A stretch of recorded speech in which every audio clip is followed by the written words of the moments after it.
Olá, sejam bem-vindos ao Capital Insights, uma parceria do CNN Money com a Broadcat. Eu sou Fernando Nakagawa e aqui ao meu lado Célia Froufe, repórter especial da Broadcat. E hoje nós entrevistamos o economista Noriel Roubini. Roubini é professor de Economia e Negócios Internacionais da Universidade de Nova York, diretor executivo da Roubini Macro Associates e conselheiro da Hudson Bay Capital Management. Ficou mundialmente conhecido como Dr. Catástrofe, por ter previsto a bolha imobiliária que resultou na crise financeira de 2008. Thank you for having me here, and I will begin with this. 20 years ago, you were Dr. Doom, and now you are Dr. Boom. What has changed in the world to switch to this nickname or this title, something like that, from one to the other? Well, I would say that probably I would never define myself either as Dr. Doom or Dr. Boom, but more like Dr. Realist. For a long time I've been studying and researching economic and financial crises, both in emerging economies and advanced economies. And I've written a book in 2022 about threats, mega threats, that can damage the world economy. Even in that book, there were a couple of chapters about how technology can change the world for the better and what could be a more utopian future where there's an improvement in income, in jobs, in human welfare, thanks to technology, even if, of course, there's a risk of a more dystopian future.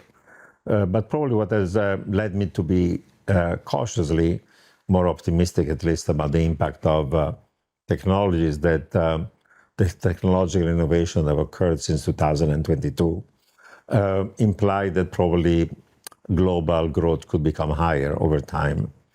And I'm not only thinking about generative AI, Gen AI, but there are many other forms of AI and machine learning.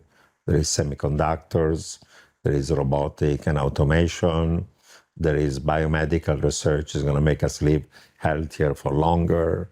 There is quantum computing, there are breakthrough new energy technology like fusion, in addition to renewable and green tech. There is ag tech, fintech, new defense technologies that are needed in a world where warfare is going to be based on advanced weapon system, and so on and so on. So there are all these,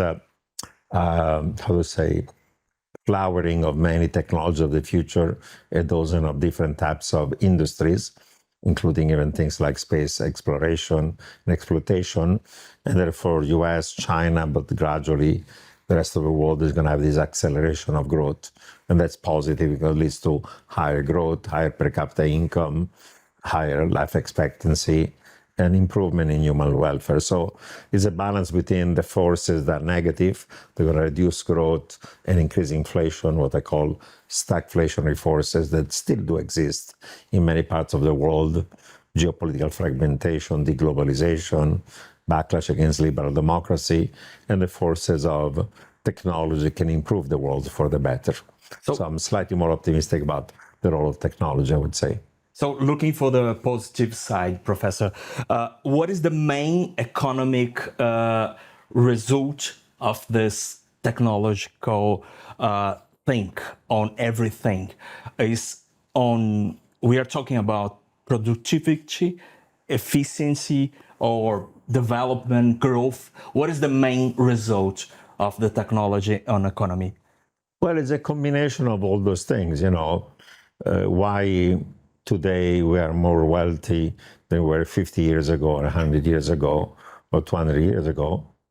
Technological innovations, starting with the first industrial revolution, the invention of the steam engine, then of railroads, of electricity, then the second industrial revolution, the digital revolution, and electronics, and lots of other things, slowly spread around the world, and has led to, one, an increase in productivity growth, secondly, an increase in real wages and real incomes, three, a lengthening of life expectancy. People live now longer and healthier. In the 19th century, the average person would die at the age of 40. Today, in a healthy country, people live in their 80s into their 90s. So all these things have been driven by technology. And of course, technology can disrupt some individual jobs or firms or sectors, but also create new jobs, new industries, new sectors as well. So it's this organic process through which technological innovation increases human welfare and has led in the last 80 years to a relative period of peace, progress, and prosperity after two major world wars.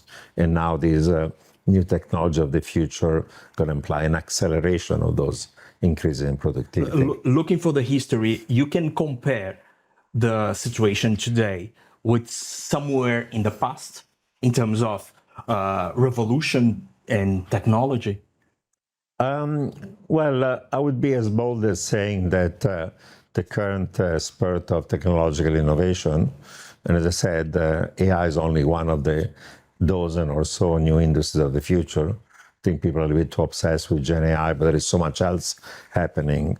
Quantum could be a revolution by itself, biomedical research, space exploration, fusion energy to save us from climate change. And many of these technologies are linked, of course, to using AI to having things. But these innovations, in my view, are more important than any in human history. They're more important than the invention of fire, the invention of agriculture, of the printing press, of the steam engine, of railroads, radio, television, and the first digital revolution.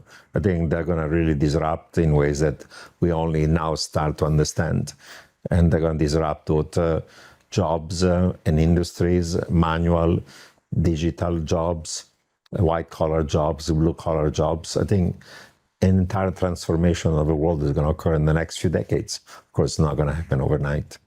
If we talk about the environmental, what do you think about the COP30 will be here in Brazil? What can expect of it in this new era of the world?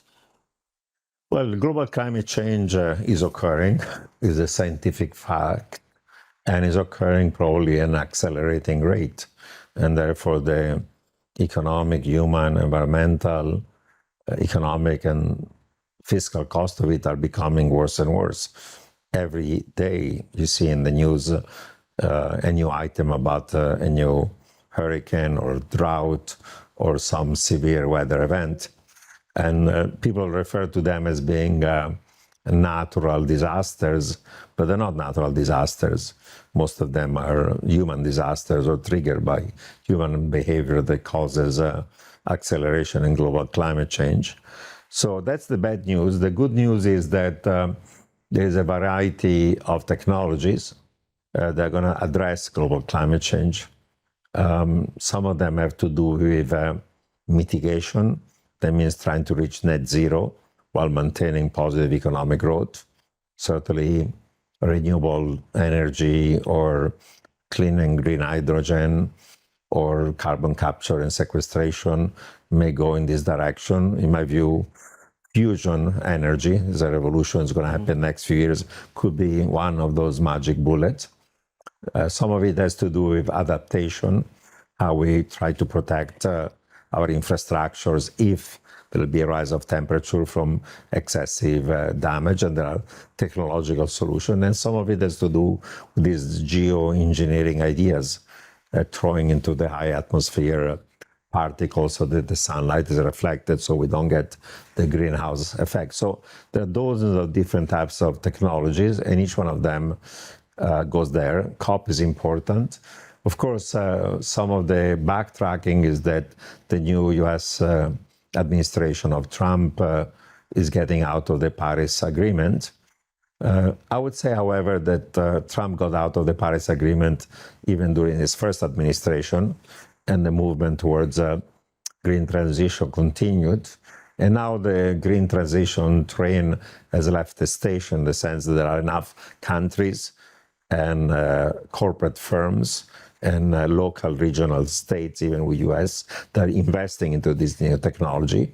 They make even commercial sense, like going to electric vehicles or using solar or wind. So in some sense, what Trump does may be a bit of a backtracking, but it's not going to stop the green transition train, because the train has left the station, and both in the private and the public sector, there are plenty of actors within the US and globally that are moving in that direction.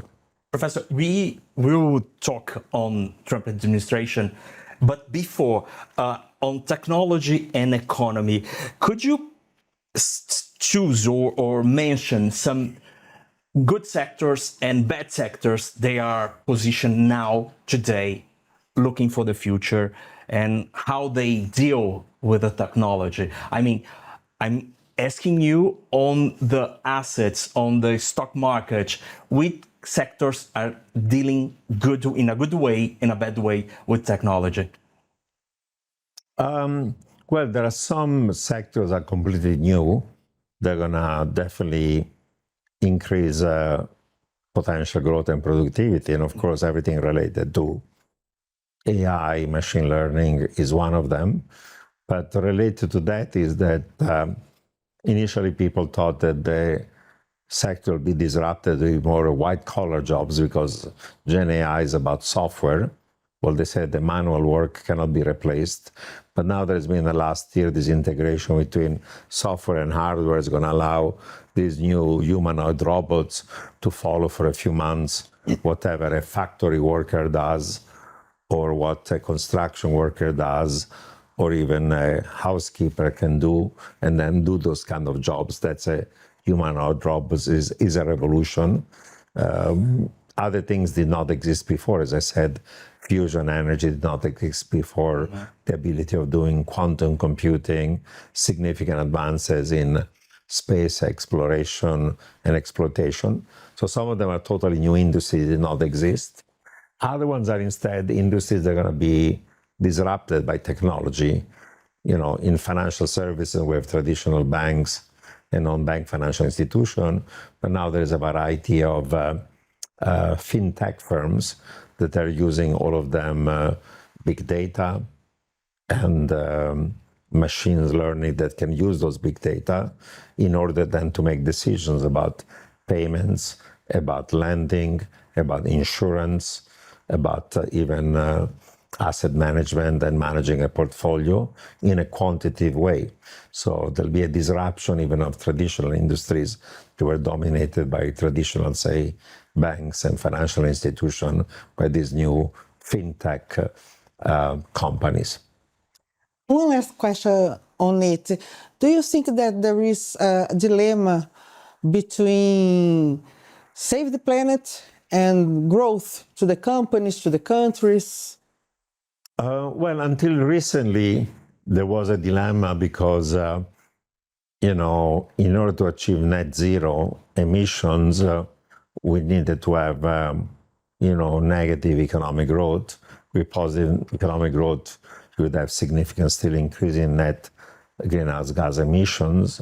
And even during COVID, that was the worst economic downturn in the last 60 years. The amount of these greenhouse emissions in 2020 fell only by 9%. And then after the end of COVID, it started to increase the amount of emission well above pre-COVID levels. So there was a trade-off. However, I think that there are some of these promising technologies. So the price of renewable, whether solar or wind, has fallen sharply.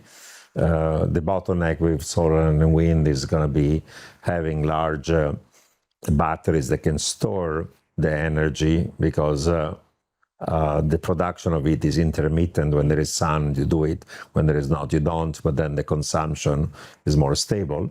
So once we're going to have the batteries to store it, then there'll be further progress into that one, for example. So there's an evolution of a variety of technologies that are in this space that are going to allow us to deal better with climate change, carbon capture and sequestration, clean and green hydrogen, maybe even partial return to nuclear fission and nuclear plants. But as I said, probably nuclear fusion might be the one that's going to allow us to make the most progress to try to save the planet. Professor, let's talk about U.S. What's your view on Trump administration? Well, my view is that some of the economic policy of Trump may increase over time growth and reduce inflation, and some of them will have the opposite effect. There'll be stagflationary, increasing inflation, reducing growth. You know, on the positive side, he's overall pro-business. He wants to deregulate the economy, was excessively regulated. He wants to make the tax cuts on labor, capital, and corporate sector more permanent. There's the DOGE initiative to try to cut some of the fat in government spending. And he's going to also leverage these variety of technologies of the future as well. However, some of his policies are going to have the opposite effect. They'll increase inflation, reduce growth, tariffs, protectionism, restriction to migration, having large deficits that are unfunded, trying to mess up with the rule of law at home and abroad, trying to interfere with the independence of the Fed, the U.S. Central Bank, trying to attempt a disorderly weakening of the U.S. dollar that could spike long bond rates. A whole range of policies are more negative. Now, what's the balance within the two? I've argued that the bad policies are going to be boxed in or constrained by a bunch of guardrails.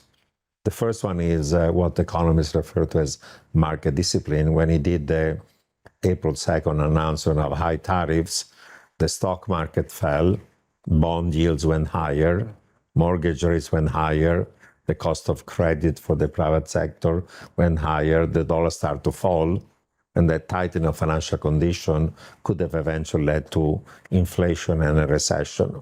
So he was forced essentially to blink and start trade negotiation to de-escalate. So his advisors that were more moderate, were in favor of escalate to de-escalate, had the upper hand, as opposed to those advisors that wanted to de-escalate. So, you know, market discipline, I think, is a very important constraint. You know, when an emerging market does poor economic policy, your sovereign spread go higher, your currency falls, your stock market crashes, and then you have to adjust. The last decade, even advanced economies like Greece, Italy, France, UK, the Truss government fell in 44 days because of mistaken fiscal policy and the market punishing them. So I think market discipline is important. The fact that the Federal Reserve, the U.S. Central Bank, is independent is also important. In that game of chicken between Trump and the Fed, Trump had to blink. He has reasonable economic advisors, some of them, and he has a very thin majority in Congress. So some of the more extreme policies are not going to be acceptable even to his own Republican Party. So there are some positive policies, some negative, but negative are going to be constrained. Now, the market trade right now is called the taco trade, is that Trump always chickens out. Yeah. But then there's also the taro trade. Trump always lashes out. And when he lashes out, then the market go down, and then he chickens out. Then when he chickens out, people accuse him to be taco. Then he wants to show that he's macho, so he lashes again. So he swings between talo and taco. But at the end of the day, taco dominates because he has to chicken out and blink, because if he doesn't do it, the market will collapse, the economy goes a recession, and then he loses the midterm election. So I think the market discipline is going to be the biggest constraint to prevent the bad policy. So his instincts are very bad, but he's boxed in by the markets. In this context, could the dollar be replaced? Do you think it's a possibility?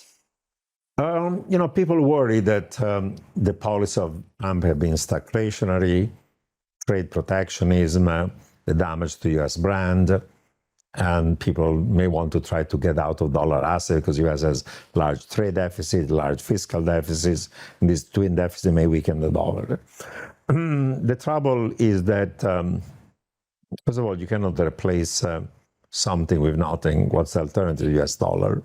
The former US Secretary of the Treasury, Larry Summers, once made a joke. He said, people don't like the dollar. What's the alternative? I said, Europe is a museum, China is a prison, Japan is a nursing home, and Bitcoin so far is an experiment. So people don't like the dollar. What's the alternative? There's not an obvious one. Two, I think that people are a bit too pessimistic about the US. I think this technology of the future, where US is number one, going to imply an acceleration of US growth. So the exceptionalism of the US is going to remain. The American exceptionalism that says high economic growth compared to Europe and other advanced economies. And if American exceptionalism remains, then the exorbitant privilege of the US being able to issue liabilities in dollar and being the reserve currency is going to likely to remain, because an investment move in U.S. leads to higher growth, implies that the current account deficit will be financed by inflows of capital in the equity market. And if there's inflow of capital in the equity market, the downsides to the dollar are limited. So there may be some gradual weakening of the dollar, but the risk of a disorderly collapse of the dollar that leads then to a disorderly loss of the global reserve currency status, I think all those claims are vastly exaggerated.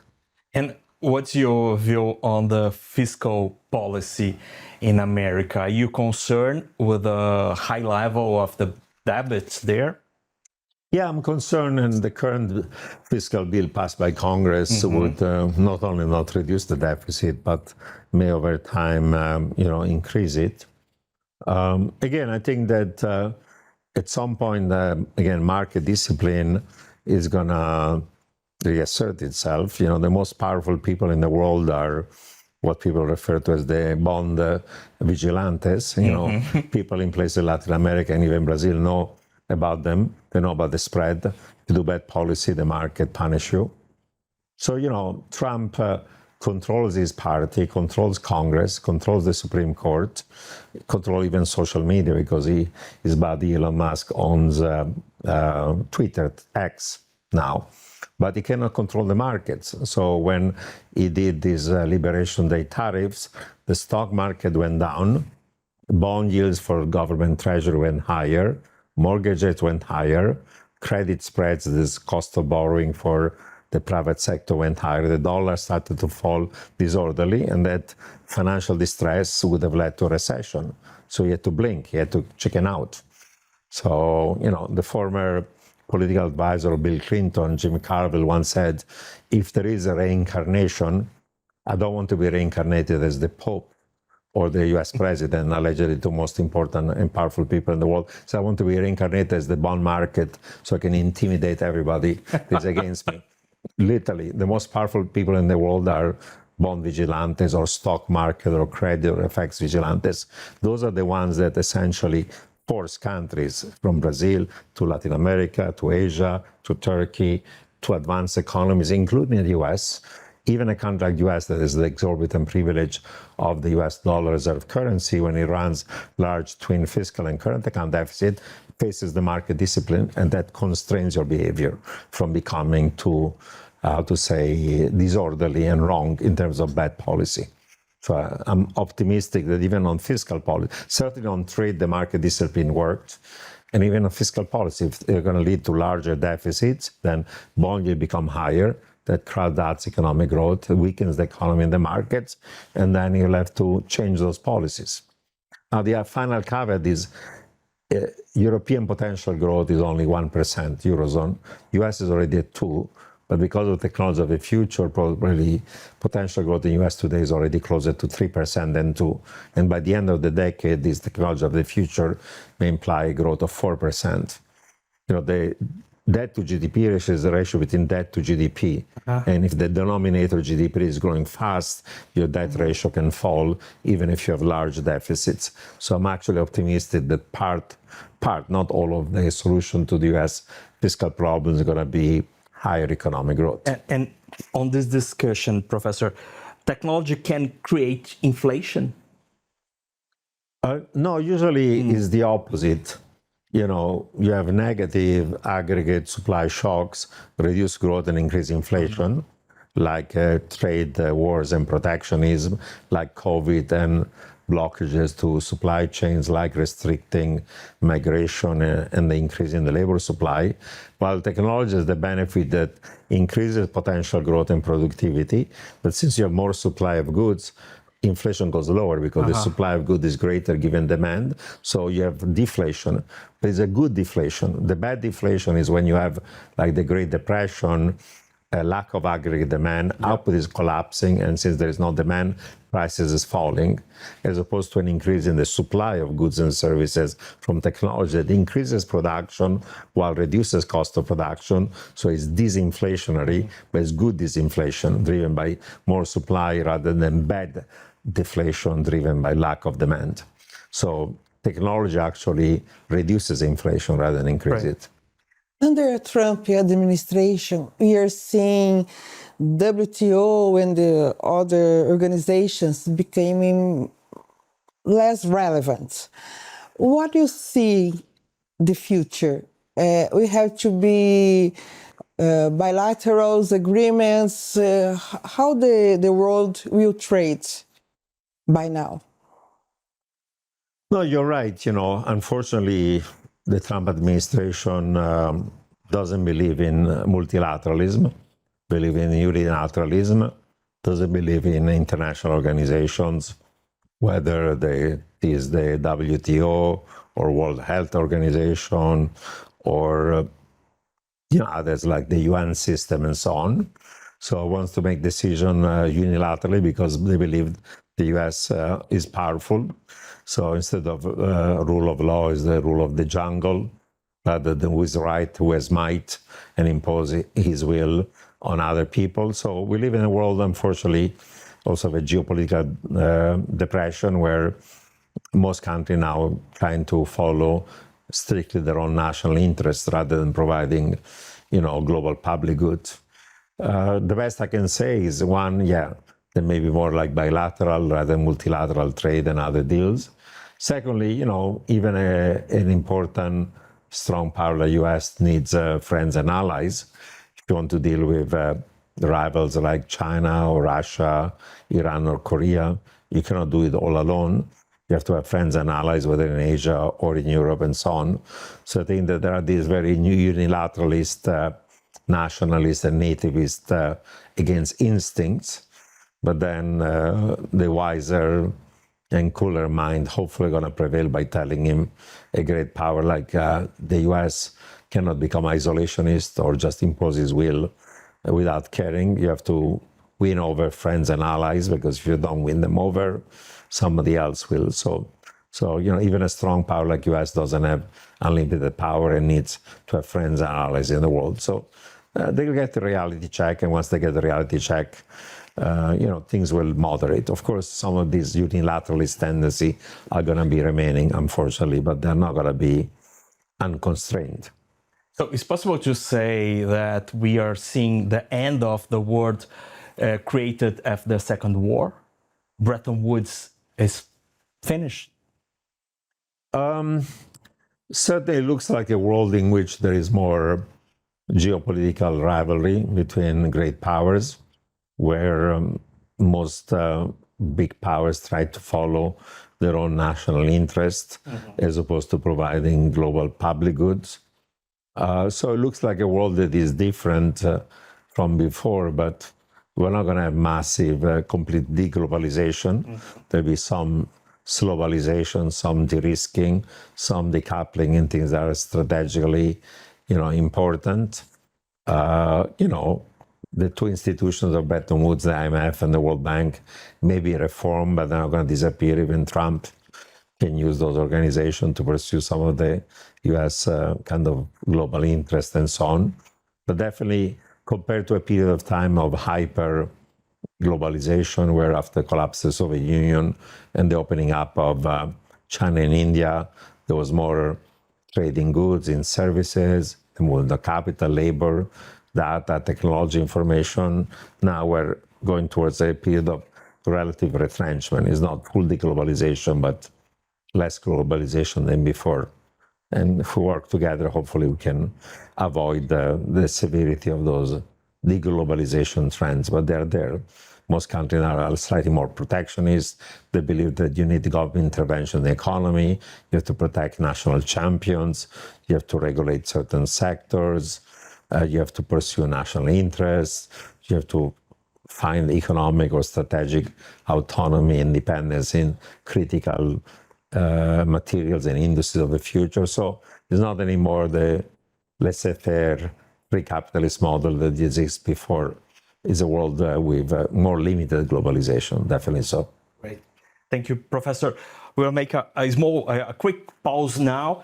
A gente faz uma rápida pausa agora e o Capital Insights volta daqui a pouquinho.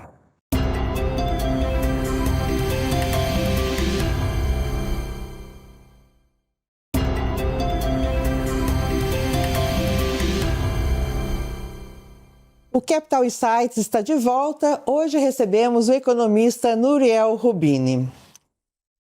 Professor, how do you see the Lula's third term here in Brazil? Well, I would say it's a little bit of a mixed bag. On one side, there is, solid economic growth. There is job creation. There is a real income generation. Unemployment rate, at least measured officially, is low.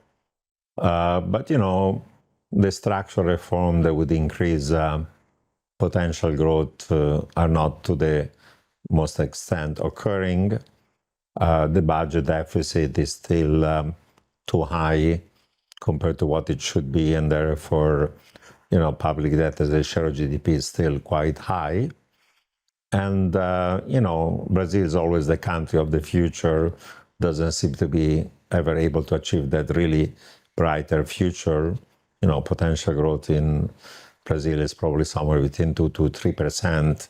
And for a middle-income country like this too low of a growth rate to be able to lift more people out of poverty and to lead to more benefit for the economy. The good news is that, the financial conditions are reasonably stable.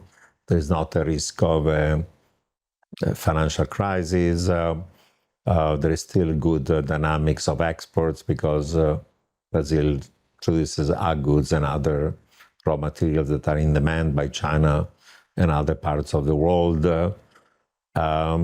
Consumption is okay still. So it's not good enough in my view, but it's not a situation of crisis, but the country could do better with better macroeconomic policies, starting with fiscal policy and with better structural policies that truly increase the potential growth rate of the economy. Looking for the numbers in Brazil, Professor, what looks the bad situation? What is the worst number looking for the Brazilian economy? Is a fixed fiscal situation, the debt level? What is the not good situation in Brazil? But certainly the fiscal situation has not stabilized. The official deficit as a share of GDP is still too close to being closer to double digits rather than low single digits. The public debt to GDP ratio is in a trajectory, has been for the most part of these last few years upward, and it could over time reach the high 80s, even higher than that, unless there is fiscal consolidation. Still a country where there is too much red tape, bureaucracy, if not outright corruption, and therefore the cost of doing business is measured to be high, and therefore economic dynamism is not as strong as it could be. As a country that is a big country, the leading economy in Latin America, large population, young, reasonably sophisticated entrepreneurial class, a good skill of some parts of the a labor force. The financial institutions are quite sophisticated as well. So it has lots of natural resources, can invest more into infrastructure. So with the right set of policies, policymakers, and governance, is a country that has a lot of, upside opportunity, but those upside opportunities are not fully developed just because the governance is not up to where it should be. Looking for Brazil and the phrase "Brazil is the future of the future." Brazil is the future. Is the future. Why is not possible to change the phrase and Brazil is the present country? Who is the main responsible for the bad situation in Brazil? Well, you have still a pretty fragmented political system. You have whoever is president is constrained also by what Congress can do. Some items of spending are mandated and subject to, constitutional protection of various sorts. So cutting the spending where it's excessive is hard. Raising taxes now that are already reasonably high is kind of hard. Having the political will of doing the structural reform that increase growth but imply winners and those who are, hurt by these reforms, and the benefits occur only over the medium long term, while the cost, including political in the short run, leads to a political economy where, governance is decent and is better. You have better, macroeconomic policy compared to the past because monetary policy is run by an independent central bank committed to price stability. That's good.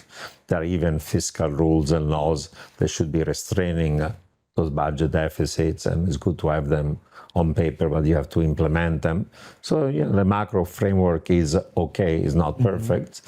It's more like, the kind of more structural reform would increase productivity growth with more risk-taking, more startup, more innovation, more build-up of private and public infrastructure. Those things are occurring much more slowly than is desirable and optimal, and that's where the future is never fully materializing to the extent it could. We have a strong agribusiness, but we are dependent on it. And we are dependent on commodities. And I'd like to know how you see the commodities price in the middle of this crazy world. Very complicated world, yeah. Yeah, if there was an escalation of the trade tension between U.S. and trading partners, including China, and if you had then, because of that, is not my baseline, a severe U.S. and global recession, that's going to lead to a sharp fall in the demand for commodities. The price falls with a negative income effect, and then the production is also negatively affected. It's not my baseline of what's going to be happening. Overall, I would say the comparative advantage of Brazil is multiple. You're exporting, of course, agriculture goods, but a broader range of other commodities. You have as I said, you have a sophisticated, business class, both financial and non-financial corporation. You have reasonably large firms, some of them of a global scale. Of course, you have to invest even more into public infrastructure that benefit than the private sector stuff and so on. So there are risks, but there are also, I would say, plenty of opportunities of doing the right thing. You need good governance or better governance in order to achieve all those results. Talking about China, do you think that the Asian giant will pass the United States in growth? In growth, they are already, but do you think they would be the number one of the world? Well, even if China were to become number one, it's not a zero-sum game. The world can benefit by having a stronger China, still strong U.S. If both of them were growing fast, that leaves a lot of the other countries were selling. In the case of emerging markets, commodities. In the case of countries like China, they sell to U.S. Goods and other things. So, having a stable relationship between U.S. and China is important for them, and is important also for the global economy. We'll have to see whether those trade tension between China and U.S. can be, diffused and a grand bargain that allows decoupling only in things that are critical, like high-tech stuff occurs, but there is not a broader decoupling. If you can achieve that grand bargain, then things will be good for U.S. and China and for the world. But it's Professor, it's hard to see and to look at the detail of the Chinese economy. It's not an open economy in terms of transparency. And always we say, we listen concern on real estate market or demographics. What's your view on the risks on China? There are many, of course. Chinese potential growth for decades was 10%. Then it fell to about 7% before COVID. Since COVID has been 5%, and given a bunch of headwinds, could fall closer to 3% by the end of the decade. You have aging of population. Population is going to be cut by half. When 2 parents die, there's only 1 child. So from 1.4, they're going to eventually end up 700. You have this real estate boom and bubble. 25% of GDP went bust. You have a high debt ratio, both in the private and public sector. You have return to state capitalism rather than opening up. There are the technological restrictions that the U.S. has imposed on China using advanced technologies and semiconductor of the U.S. The Chinese model of dumping their excess capacity in global market is running out of course. It's not just protectionism from the U.S. Even the Europeans don't want their auto sector and EVs and green tech being destroyed by China. Even in the global south, I've been recently not just in Brazil, but India, South Africa and others, and they say, we have a job problem, we have a growth problem, we have a manufacturing growth problem. We cannot just buy cheap Chinese goods and not creating jobs in their own country. So even the global south that is friendly with China, there'll be a backlash against China being 30% of global manufacturing and dumping all this excess capacity the world. And China, as other challenges, consumption, as share GDP is low, saving is high. Chinese have to save for old age, when they get sick, when they're unemployed, or migrant workers don't have access to public services in the city where they migrate. So there are lots of reasons that are structural. So you have to create a social safety net so people feel comfortable to spend more and save less. But that safety net is, expensive from a fiscal point of view. So all these things imply that potential growth of China could end up at 3%. But that's without technological innovation. With technological innovation, even if China is only number 2 rather than number 1, then Chinese growth rather than 3 could be 4 or 4.5, maybe in a really good scenario closer to 5. But the main trends push the potential of China down because of all these structural reasons that I discussed. And they're structural, they're not cyclical factors. We've talked about China, Brazil, India. What do you think about the BRICS? And now it's bigger with 11 members. I always thought that the BRICS was in principle a nice idea, but in practice not as homogeneous as people made it. Say, the G7 is a club of advanced economies. They're similar per capita income, potential growth, liberal democracies, combination of more services rather than manufacturing. But of the BRICS, people say they're going to grow faster than everybody and become the major driver of global growth. China among the BRICS went from 10 to 7 to 5, now maybe 3-4% growth. Russia was, even before the brutal invasion of Ukraine, growing barely 1.5% potential. Now probably it's closer to 0. South Africa has lots of economic governance challenges. Their potential growth is barely 2. Brazil, country of the future, potential between 2 or 3. And the only shining now light is India, where growth used to be 5, now 6, 7-ish, but it's the only one. So the idea they're all going to grow very fast and become the main engine of global growth turned out not to be right. Then you have, they're also very fragmented. Some of these countries are true democracies, like India, like Brazil, like South Africa. Some are autocracies, like Russia and in China. Some of them are aligned or closer to the West and US, like India, because of its rivalry with China.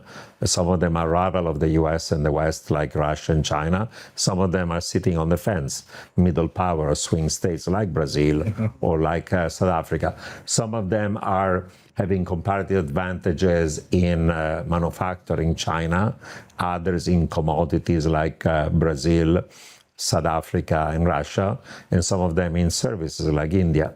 So you say BRICS, even before you add these new countries, it's a potpourri of very different countries, different level of economic development, and different political system, different economic system, different geopolitical stance. So people talk about the BRICS, but is a bit of a label that turned out to be too overhyped, I would say. And the idea you're going to have a BRIC currency, I think, is totally far-fetched. And China and India are rivals, and India is not going to let China and its RMB become a dominant currency for the global South. That's never going to happen. So it's a forum for dialogue and talking to each other.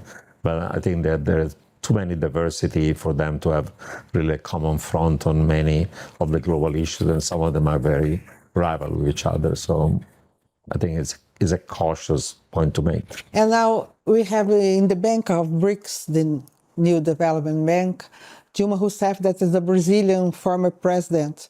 I'd like to know what you think about her work, how Dilma, the relationship between Dilma and Putin or Xi Jinping. What do you think about this bank, this BRICS bank? Yeah, the BRICS bank, like the BRICS, as I said, they are a group of countries with very, very diverse kind of interests and so on. There are already a variety, first of all, of multinational financial institutions, like the World Bank, like the IMF. Then there are some of the regional ones, the Inter-American Development Bank, the Asian Development Bank, the African one, and so on. And then, China desiring to have more power and influence on global affairs and feeling like their shares and shares in the IMF and World Bank are not what they want them to be. Those two institutions are dominated by US and by Europe. They've decided to create new or an alternative institutions. One is, of course, is their own BRI, Belt and Road Initiative. Correlated to that, there is the AIIB, the Asia Investment Infrastructure Bank, and then there is the BRICS Bank. So, as long as you do stuff and it's good projects and you help countries to invest into infrastructure and develop infrastructure, whether green or otherwise, is one of them, is a small size. And what they do, it's a solid role. It's limited. It's not a good institution. It's politically controlled de facto by China, even if it's called the BRICS Bank. But effectively, it's China that dominates a lot of it. And therefore, it's useful to have it as long as they work in parallel with World Bank and others to invest into a new project. This BRICS Bank also had the problem that since Russia is one of the shareholders with the sanction on Russia, their ability to borrow money at the right rating and interest rates was for a while impaired, and now they're working on these things. So, there are also geopolitical, consideration and constraint that limit what they can do. But your former president has done a solid job to try to enhance the role of this bank and moving it in the right direction. And many of these investments they're making are going into good projects that should be there. So it has a role to play. Professor, you mentioned 3 is the new normal for China, and looking for the Indian economy. India will be the new leader in terms of growth for the world in the next decade? Yes, among the large countries, India is probably the one going to grow the fastest. For a while, China was growing 10%, while India was growing only 5%. Now Chinese growth has slowed down. It could go to 3, but maybe it'll be slightly higher because of technology innovation. Could be 4-ish, but not more than that. Well, in India, potential is already 6 to 7, and it could, with more reform, become 8. Now, the caveats, however, are the ones that China is fully integrated with the global economy, supply chains of inputs that then are assembled and finished in China, 30% of global manufacturing. India is more IT services. And because of high growth for 30 years, Chinese per capita income today is about $12,000, while the one in India is only $3,000 per capita. It's 1/4. So India is going to go faster and eventually is going to catch up with China. It's going to take several decades of 8% growth, while China is growing at 4 to have that catch up. And India is a little bit less integrated now with the global economy. It may come more integrated. They're going to open up to trade, to investment, inward and outward. So I'm positive that India is going to do well and better over time. But for the time being still a small share of global GDP, $3,000 per capita income is not going to be an engine that drives global growth. Meaning when China grows faster, it's good for China, it's good for Asia, it's good for Brazil and Latin America because of all these commodity and our supply chains. When India grows faster, slowly it's going to be better for the world. But so far, its links, trade, financial, investment, technological, are smaller than they are those for China. But if India were to grow 8% per year for a few decades, then yes, its impact not only on itself, but also to the rest of the world may become over time, and will become over time more important, but it's going to take time. Professor, in South America, we have a very specific situation on Argentina. Yeah. What's your view on the Javier Milei's administration in terms of economics, of course? Well, I was in Argentina just this year in March, and I had actually the chance to meet President Milei in the Casa Rosada. Gave me an hour of his time, so we had a dialogue. And, there are many stereotypes about him being a maverick, some of his ideas being, some of them a bit far-fetched. But, the stuff that was not feasible, like dollarization of his economy, he gave up on it. Well, the stuff he has done so far, you have to give him credit, a 5% of GDP fiscal adjustment that has led to then these high deficits that were being monetized and causing inflation to become lower. Inflation has fallen. He has done a lot of liberalization through decree, but if he wins the October election, he might have a relative majority to do things more through legislative. And he took the courage of doing front-loaded stuff when he was popular. When Macri, that was the former center-right president, came to power, he delayed the fiscal adjustment because he was worried about the political consequences, then became too late. And then, Argentina ended up in trouble with a big IMF program.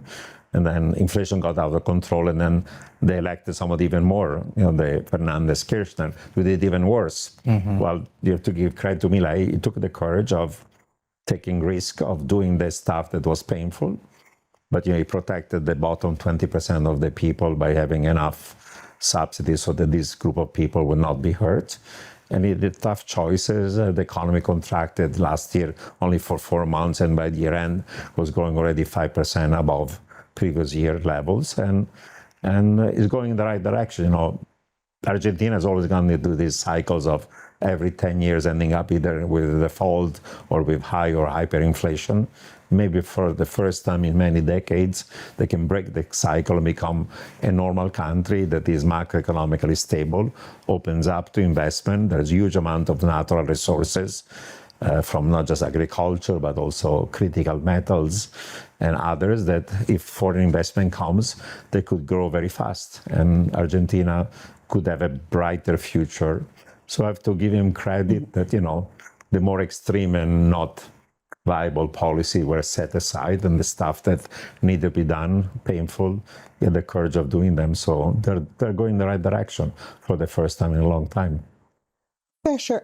Nearly 20 years after the global financial crisis, do you think the banks need more rules, more regulation right now? The banks, the fintechs, everything you already told us.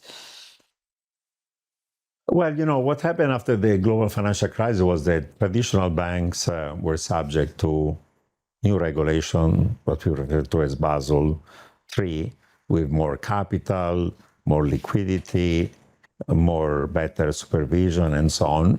So most global banks, with few exceptions, are in good shape. But what happened was that because of the greater regulation of traditional banks, a lot of financial intermediation went to what is referred to as the non-bank financial system. Some people call it shadow banks. Some of them are, hedge funds. Some of them are private equity firms. Some of them are VCs. Some of them are a variety of other instruments. Some of them are these new fintech firms that use technology to do payment, asset management, peer-to-peer lending, insurtech, and so on.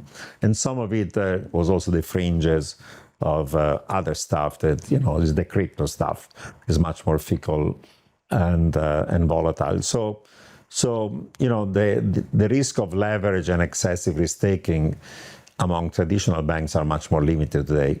Even if there was an economic downturn, they have buffers of capital and liquidity. The concern is that maybe some of these forms of shadow banks and private credit institutions may take so much leverage that if there was a significant shock that leads to a global recession, they might be the sources of a credit crisis, a credit crunch, and then of transmission from the financial sector to the real economy. And some of these institutions, shadow banks, are by definition less transparent because they're also less regulated than banks. So it's a bit of a black box, and we don't know yet what the sources of potential systemic financial stability could be. So it's a risk, but as long as we don't have a severe global recession, we're not going to have another global financial crisis. The question is, could there be shock large enough that triggers a severe global recession that then leads to a severe global financial crisis? For now, those triggers are not there. Some people worry that geopolitical risk could be the trigger that could trigger something like this, rather than traditional economic shocks. Even the Trump shock, because of Taco, him chickening out and blinking and having to backtrack and de-escalate, even that trade shock that could have triggered a large global recession now is constrained, is a risk, but is a small risk because he's going to shoot himself in the foot unless he de-escalates. So that trigger of a global recession that in April looked like a severe risk right now seems to be more contained. Professor, thank you so much to stay with us here in CNN Brasil. E obrigado a você que nos acompanhou neste Capital Insights, uma parceria do CNN Money com a Broadcat. Eu agradeço muito a presença aqui no estúdio do economista Noriel Roubini. Obrigado também, Célia Froufe, repórter especial da Broadcat, e especialmente a você que nos fez companhia neste programa. Até a próxima!